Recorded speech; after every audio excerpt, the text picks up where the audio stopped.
This is the plaintiff, Danielle Lombardo. She says she's known the defendant for 25 years because she had 3 children with his brother. Turns out the defendant purchased a Pomeranian puppy from her, only made 1 payment on it, and still owes her the balance. They're supposed to be family, and going to court certainly no way to treat a family. She's suing for $200, $175 for the remaining balance on the puppy, and $25 for pain and suffering.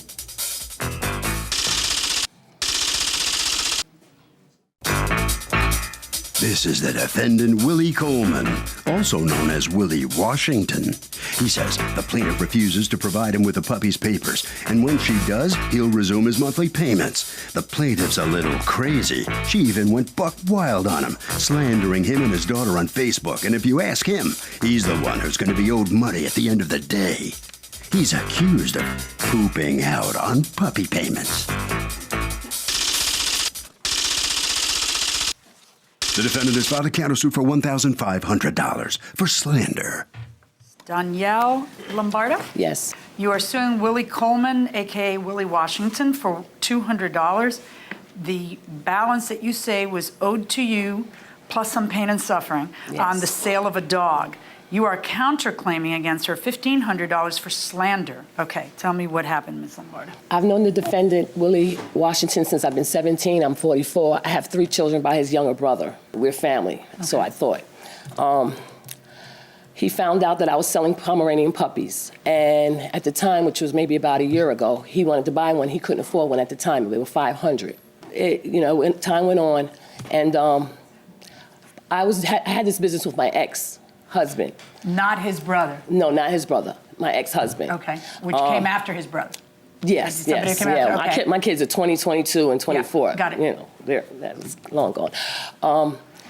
Yeah, for real.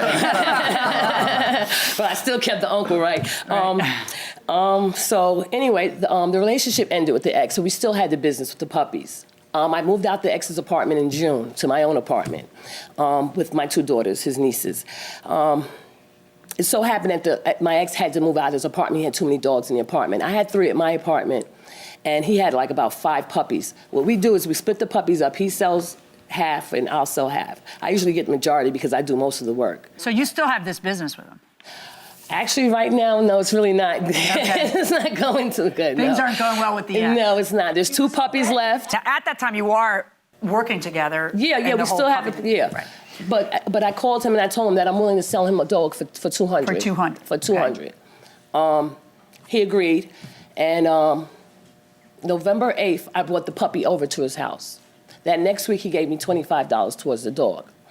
I think the weather was bad like the next week afterwards, so I really didn't rush to get the money from him because he's, my kids go over to his house.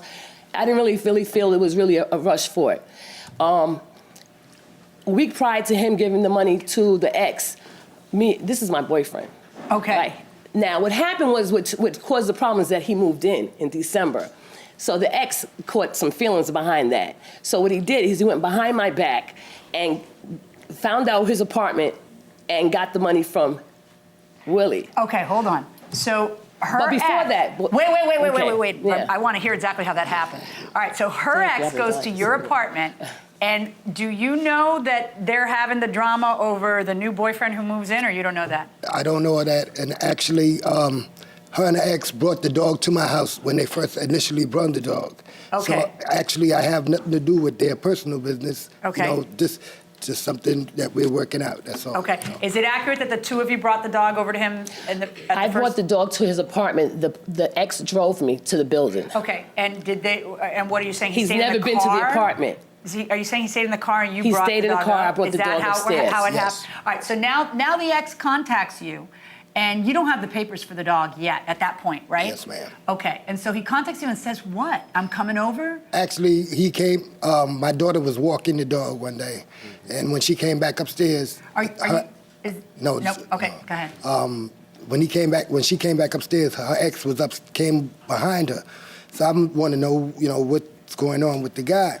So he comes to me and he telling me about their problem, which I have nothing to do with it. When Danielle came to my house. What's he telling you? That if I gave her any money, asked me if I gave her any money for the dog. And I told him, yes, I have. I gave her every month, when she comes first of the month, I give her $25. So how much had you given her? 25 at the time. Okay. She would call me like in the middle of the week. She never get in touch with me. She started calling my daughter, pester my daughter about the money. How old's your daughter? My daughter's 18 years old. Okay. We had already made an agreement that you'd come in to get the money every first of the month. Okay. So, but you're calling my daughter like off the hook, trying to get money every time you need money.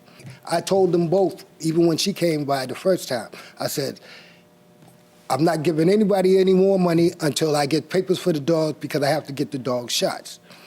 Anybody bring me the papers, I have nothing to do with their problem. Okay, so you didn't pick him over her, you picked the guy with the papers over her. Yes, ma'am. If she, put your hand down a second. If she had brought the papers, you'd have given her the rest of the money. Anybody who brought the papers would have got paid.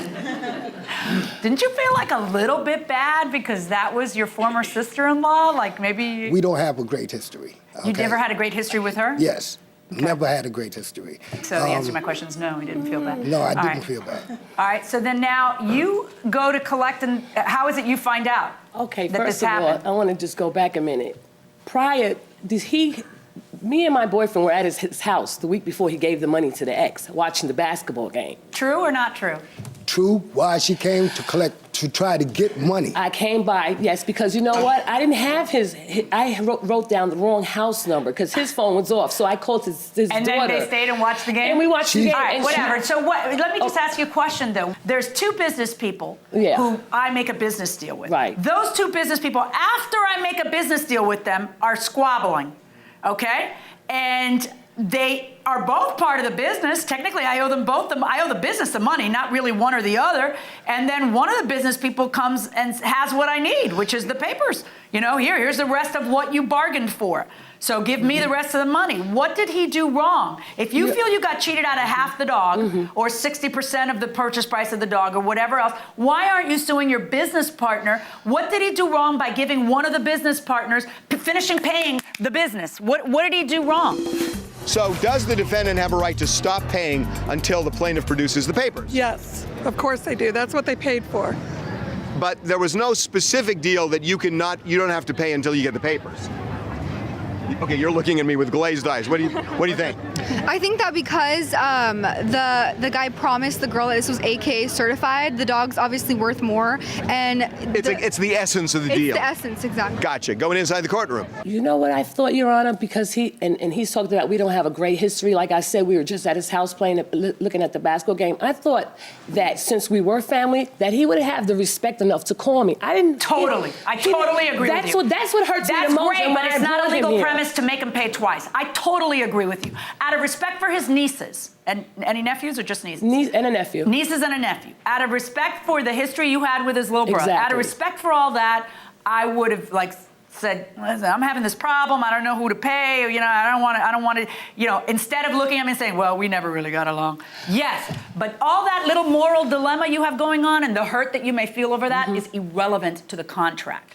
I have to look at this man and say, hey, you still owe. And I'm not going to do that because he paid the business. If you feel your business partner cheated you out of half, 60%, 100% because he owes you money now or whatever else, that is between you and your business partner. Why do you have a counterclaim against her for $1,500? For what? Talking bad about you? She's not about me. Not about me at all. It's about my daughter she talked about. What did she say? Okay, what did I have it on. Yes. Yes, I do. Well, what is this? Facebook? Yes. Of course. Facebook makes the world go round. How old are you? I'm 44. Okay. And I never mentioned his name at all. Oh, because that's what I'm saying. Not with me. She had I've beef with never my mentioned daughter. her name either. Stop. And for the record, little girl, who are you talking to? Kayla, his daughter, who... Oh, you were talking to that's his the daughter? That's the Hold on. 18-year-old. That's who you were talking to? Yes. On Facebook? You guys are smack-talking each other? An 18-year-old? Come on. For the record, little girl, am 44. Get your numbers right before you come for me. Stay out of grown folks' business. You won't have trouble. How's that for Facebook thugging? Smarty pants, I'll say, instead of what's there. Oh, how I want to kick in the blanking door right now. Take what's mine. Dare you to freaking blink, but I've changed. How about that? Now you get to meet my white side. What's that mean? I'm taking you to court. This is so unlike me. He knows me very well, and what he did was really grimy, and he knows that, you know? I have not. Have we ever heard this? Okay, man. All right. Listen, I know you're mad, but you're wrong legally, and you can go ahead and do whatever you want from a spiritual standpoint and decide you're never going to speak to him again or whatever else you want to do. But from a legal standpoint, he is correct that he paid the business. Okay. On the counterclaim, the fact that somebody says things that you don't like to hear on Facebook does not a $1,500 lawsuit make, okay? 0 on the counterclaim, 0 on the plaintiff's claim. Good luck, folks. Let's see what the plaintiff has to say. A big smile. And a little water. What's going through your mind? I'm just a little angry. I'm a little hurt. About what? What are you angry about? Because this is family. This is my children's uncle, which they're not speaking to him neither. Well, he paid. He paid for the dog. Yeah, he paid, but he could have called me. The deal was December 3rd. I was supposed to meet with him, and he would have gotten the papers in. He doesn't even have the correct papers, and he doesn't even know that. So why do you think he didn't call you? And I don't know why he didn't call me. You know what's going on between the two? I had the slightest idea why he didn't call me. I don't know. We were just at his house watching the basketball game. Parlaying. Are you going to sue your ex for this money? I'm definitely going to get the money back from him. Definitely. The Facebook thugging way? No, not that way. Right. All right, right there. All right, head right down there. Okay. All right, so come on in here. Okay, sir, so step on up a little bit. How are you feeling about the outcome of this case here? I'm pretty all right with it. It's just that she portrays herself as being one person, but she's not. Actually, me and my mother raised her kids. She didn't raise any of them. She didn't have them. She was on drugs. This is Auntie over here. This is the aunt of those kids. She can't even be a mother to her own. And that's the way it is. All right, that's it from in here. Harvey? Okay, you know what? Whoever you make deals with, you should always get it in writing. But I got to tell you, based on my experience in this show for a long time, it is really risky doing business with relatives. If you are going to do business with relatives, even though it's uncomfortable, get it in writing.